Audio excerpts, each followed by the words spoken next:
Think outside of the box. We are bombarded with it. So where did this hatred for the box come from? The box is great. Well, maybe not this box, this one's just kind of average.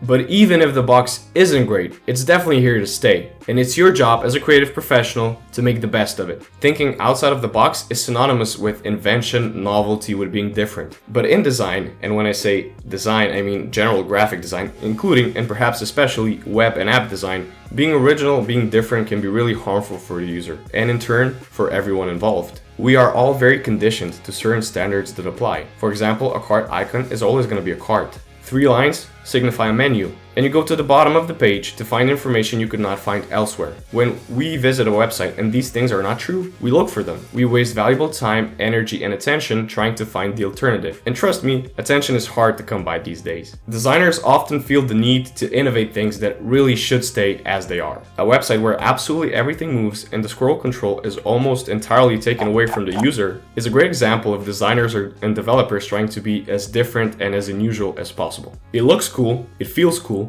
for about 2 seconds. Then I'm just getting annoyed because the website is slow, I can't find anything, and I have no idea if my mouse is even working anymore. There's a very thin line between new and making your users feel lost. So that's the first thing a box is going to represent for you. Standards. Stick to what's already proven to work, and don't try to reinvent the wheel with body typography and menus and icons. Steal the little things that hardly matter. That's why it's called intellectual property, because you have to be an intellectual to steal it. Fact. Put your time and energy into places where you can actually create something special.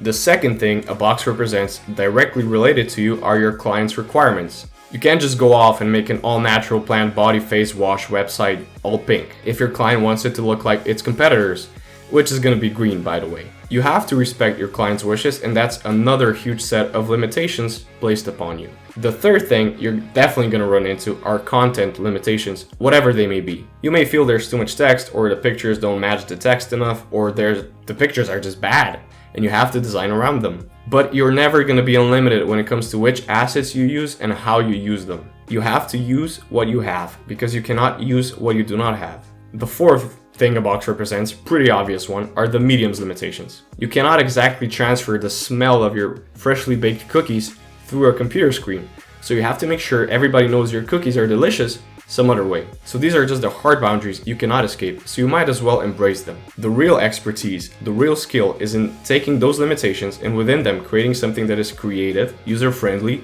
and most of all, that solves a problem instead of creating 7 new ones.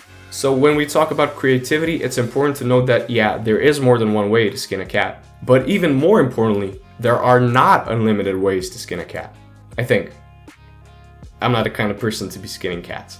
But I have made a lion logo, and it's a great example of my next point. There are only so many ways to create a logo of a lion. Think really hard how you could make a logo of a lion. How many ways can you find where it's still clear it's a lion? Let me know in the comments below. And not just a lion. Anything. It goes for pretty much everything in design. Typography, symbols, logos, photography, the list goes on and on. Whatever you do, at some point, if you keep pushing the boundaries, it's going to become completely useless or unrecognizable if it becomes too abstract. And if it doesn't adhere to the box. The almighty box. Love the box. And I'm not just saying that because I'm terrified of the box.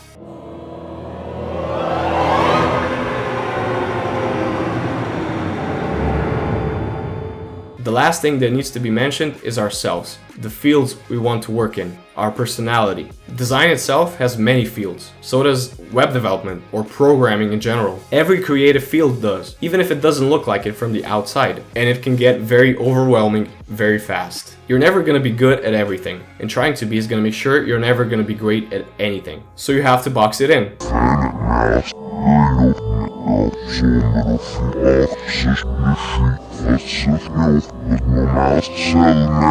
What do you want to do? Design? Okay. What do you want to do most in design? Branding? Okay. What kind of branding? Fun and illustrated or more serious and minimalistic?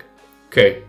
And you just went from having a chunk like this to deal with to something much more manageable that you can expand upon anytime you need to. Creativity comes from limitation. This is how inventions happen, and it's how great design happens, because you run into barriers that force you to find a new way, a better way.